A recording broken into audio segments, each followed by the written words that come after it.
في حاجات في الدنيا لو عرفتها ممكن حياتك كلها تتقلب. أسرار مدفونة، حكايات اختفت من التاريخ ومحدش اتكلم عنها. وأكتر سر بيحاير الناس هو سر ترتاريا.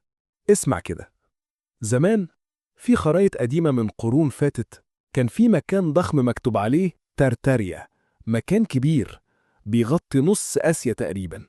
المكان ده مش مجرد أرض، دي كانت حضارة كاملة. مبانيها كانت معمولة بطريقة لحد دلوقتي العلماء مش فاهمين ازاي اتبنت. مباني شاهقة، قباب وأنفاق وأسوار، كأن اللي بناها كان معاهم علم وتقنية متفوقين على زمانهم بآلاف السنين. الغريب إنك النهاردة لو مسكت كتب التاريخ اللي في المدارس والجامعات مش هتلاقي كلمة عن ترتاريا، وكأن الحضارة دي اتشالت بممحاة من عقل البشرية كلها، اتلغت اتمسحت كأنها ما كانتش موجودة أصلا. طب مين اللي عمل كده؟ وليه؟ في ناس بتقول إن في كتاب مدفون بيتكلم عن بداية العالم. الكتاب ده كان عند أهل ترتاريا، وبيقولوا إن الكتاب ده مش مجرد أوراق، ده سر لو ظهر ممكن يغير تاريخ البشرية كله. عشان كده الحكومات والمؤرخين اتفقوا يخفوه، يدفنوه بعيد، ويمسحوا أي أثر للحضارة دي. لكن في شهود وخرايط ووثائق قديمة بتأكد إن ترتاريا كانت حقيقة، وفي أساطير بتحكي إن المدن بتاعتهم مش كانت فوق الأرض بس، لأ، ده كان ليهم عوالم تحت الأرض. تخيل أنفاق تمشي فيها أميال، فيها بيوت ومعابد وقاعات كبيرة من غير أعمدة، حاجة مستحيلة تتعمل بالتقنيات القديمة. وكأن أهل ترتاريا كانوا عايشين في عالمين، واحد فوق الأرض وواحد تاني تحتها.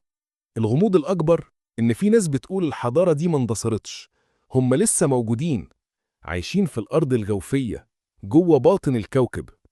اللي دخلوا قالوا إنهم شافوا هناك، حكوا عن مخلوقات غريبة، مخلوقات مش بشرية بالكامل، أجسادها قوية وشوشها مشوهة، عينيها منورة. ناس وصفتهم إنهم حراس للأرض المحرمة، مخلوقات نص إنسان ونص وحش، وبيحموا الأسرار اللي جوه. في خرافة بتقول إن اللي يدخل هناك من غير إذن ما بيرجعش تاني، واللي بيرجع بعقل مش زي ما دخل، كأن اللي شافه جوه بيخليه يفقد عقله. طب ليه كل ده؟ ليه حضارة كاملة تختفي فجأة؟ وليه في دلائل إن في قارة ضخمة حصلت زمان كأن الأرض نفسها قررت تدفنهم؟ في نظرية بتقول إن الطين العظيم اللي حصل في القرن ال19 هو السبب. طوفان طيني غطى مدن كاملة، وده اللي دمر ترتاريا. مباني لحد النهاردة في أوروبا وآسيا نصها مدفون تحت الأرض، كأنها كانت أدوار كاملة اختفت تحت الطين. والمباني دي معمارها غريب جدا، في نفس الطراز اللي بيقولوا إنه طراز ترتاريا.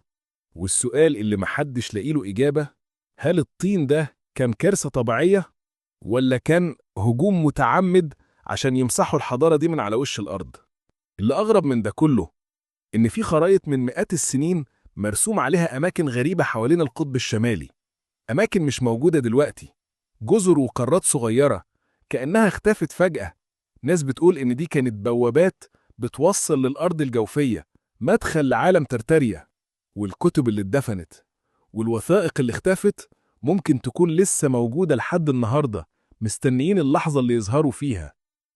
السؤال اللي هيخليك تسهر الليل، لو سر زي ده ظهر بجد، لو اتفتح باب الأرض المحرمة، إحنا كبشر هل هنستحمل نعرف الحقيقة؟ ولا في حاجات فعلا ربنا خلقها عشان تفضل مدفونة للأبد؟